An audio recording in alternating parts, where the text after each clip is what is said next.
আপনাদের উদ্দেশ্যে শুধু একটি কথাই বলবো, আমরা আগামী 12 তারিখ কাপ্রিস মার্কায় ভোট দিয়ে ঝিনাইদহ 4 আসনের জনগণকে দেখে দিতে চাই বাংলার এই দেশের প্রকৃত নাগরিক বহিরাগতদের কোনো ঠিকানা এই কালীগঞ্জে হবে না। আগামী 12 তারিখ আমরা ভোটের বিপ্লবের মধ্য দিয়েই যে সমস্ত সন্ত্রাস, যে সমস্ত জায়গায় আমাদের নেতা কর্মীদের উপর হামলা করা হয়েছে তাদের 12 তারিখ ভোটের মাধ্যমে, ব্যালটের মাধ্যমে জবাব দেওয়া হবে ইনশাআল্লাহ।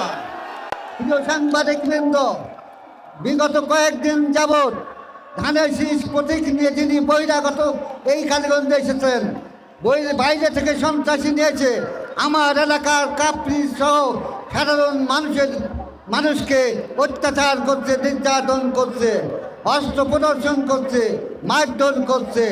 আপনাদের মাধ্যমে আমরা জানিয়ে দিতে চাই, আসুন ভোট বিপ্লবে আসুন, যুদ্ধে আসুন। আমরা দুর্বল না। কোটি কোটি টাকার বিনিময়ে এক আসন থেকে আর এক আসনে এসেছে। আমাদের টাকা নাই, তাই না?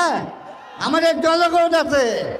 এই জনগণকে নিয়ে আমরা আগামী 12 তারিখে আমরা জবাব দিব। সন্ত্রাসীদের ঠিকানা কালীগঞ্জে হবে না। সন্ত্রাসীদের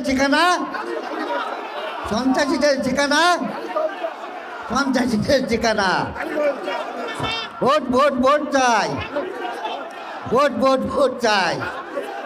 কালীগঞ্জবাসীর প্রতি ঝিনাইদহ 4 আসনের সকল জনগণ, প্রিয় সাংবাদিক, প্রশাসনে যারা আছেন তাদের কাছে অনুরোধ করি, আমাকে আগামী 12 তারিখে এই এলাকার মানুষের মান সম্মান রক্ষার জন্য আপনাদের এই সন্তানকে কাপ্রিস মার্কায় ভোট দিয়ে জয়যুক্ত করবেন, ঠিক কিনা?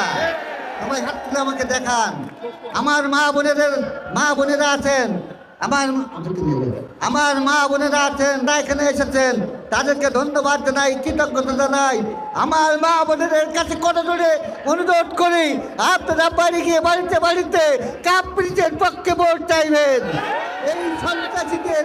এই সন্ত্রাসীদের প্রতিবাদ স্বরূপ কাপ্রিসে ভোট দেওয়া ছাড়া আমাদের আর কোনো বিকল্প নেই। আমরা দুর্বল নই, আমরা শুধু দুর্বল অবৈধ অর্থের কাছে, ঠিক কিনা? অবৈধ অর্থ দিয়ে আর কোনোদিন যাতে কালীগঞ্জবাসীকে অপমান না করা হয় তার জন্যই আমরা প্রতিবাদ স্বরূপ আগামী 12 তারিখ কাপ্রিস মার্কায় ভোট দেবো, ঠিক কিনা? প্রশাসনকে জানাতে চাই, ডিসিকে জানাতে চাই, টিওনোকে জানাতে চাই, নির্বাচনের দায়িত্বে আছেন আপনারা। অনতি বিলম্বে এই সমস্ত সন্ত্রাসীদের তালিকা করে আজকের ভিতরে গ্রেপ্তার করবেন, তা না হলে গণবিপ্লব করতে বাধ্য হবে।